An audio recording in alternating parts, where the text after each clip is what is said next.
किसान भाइयों, भारत के हर एक क्षेत्र में, ज़्यादातर क्षेत्रों में अभी हाल के टाइम में बारिश बहुत ज़्यादा हुआ है। आप सबके भी क्षेत्र में बारिश हुआ और ख़ासकर पूर्वांचल रीजन में तो बहुत ही ज़्यादा बारिश हुआ है।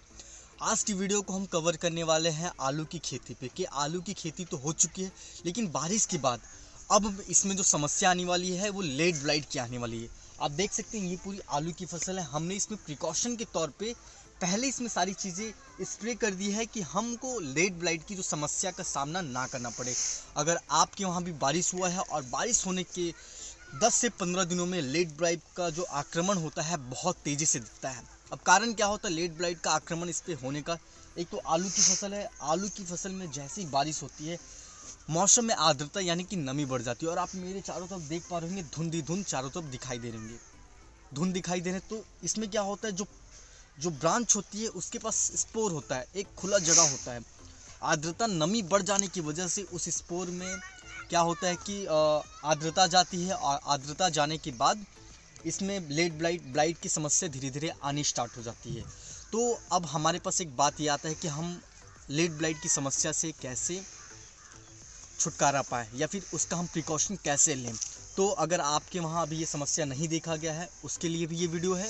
अगर आपके यहाँ समस्या हो चुका है उसके लिए भी, दोनों लोगों के, किसान भाइयों के लिए ये वीडियो बहुत ही ज़्यादा ज़रूरी होने वाली है। तो सबसे पहले तो हम लोग बात कर लेते हैं कि इसकी समस्या के लिए आपको क्या क्या करना है। तो वीडियो में की ओर हम आगे बढ़ने से पहले मैं आपको सबसे पहले बता दूं, अगर आप चैनल पर नए हैं और चैनल को सब्सक्राइब नहीं किए हैं तो चैनल को सब्सक्राइब करके बेल आइकन की घंटी को आप दबा दें, जिससे कि हम जब भी वीडियो अपलोड करें आपके पास वीडियो सबसे पहले पहुंचे। और खेतीबाड़ी से जुड़ी और भी आपको कोई भी जानकारी चाहिए तो आप मुझे कमेंट कीजिए और मेल पे आप मुझे मेल करके बता सकते हैं कि आपकी खेती में क्या समस्या है। तो आपको क्या करना है, लेट ब्लाइट की समस्या या फिर कोई भी ब्लाइट की समस्या आपके आलू की फसल में है तो आप कॉन्टैक्ट फंगिसाइड, सिस्टेमिक फंगिसाइड और एक बैक्टीरिया साइड, ये तीनों का आप एक साथ इस्तेमाल में आपको लेना होगा। कॉन्टैक्ट फंगिसाइड में आप मैंकोजेब ले सकते हैं और सिस्टेमिक फंगिसाइड में आप कार्बेंडाजिम ले सकते हैं।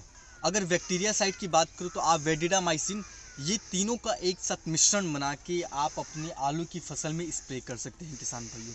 अब ऐसा नहीं है कि आपकी फसलों में ब्लाइट की समस्या है तो ही आप इसका छिड़काव करें। आपके अगर एरिया में बारिश हुआ है तो निश्चित तौर पे आपकी फसलों में ब्लाइट की समस्या आनी ही आनी है।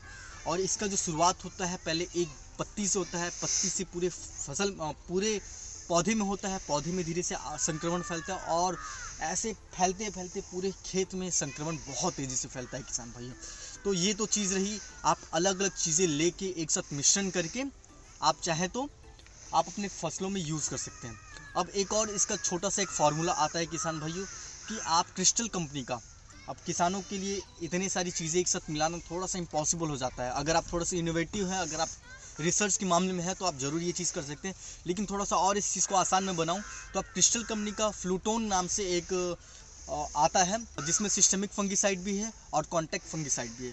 तो क्रिस्टल कंपनी का फ्लूटोन है, उसके साथ आप एक बैक्टीरिया साइड ले सकते हैं। चाहे तो आप वेलिडामाइसिन ले लीजिए या फिर स्टेप्टासाइक्लिन ले लीजिए। ये दोनों का आप मिश्रण करके फिर से आप इसको स्प्रे कर सकते हैं। कम से कम आपको 2 दवा का तो मिश्रण करना ही करना होगा। तो आप बताइए आपके एरिया में बारिश हुई है तो आप ये भी बताइए।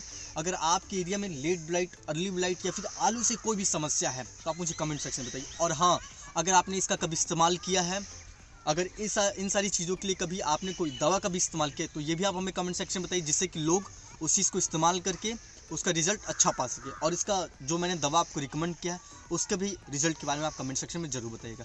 तो मिलता हूँ आपसे अगले वीडियो में, तब तक के लिए धन्यवाद। जय हिंद, जय किसान।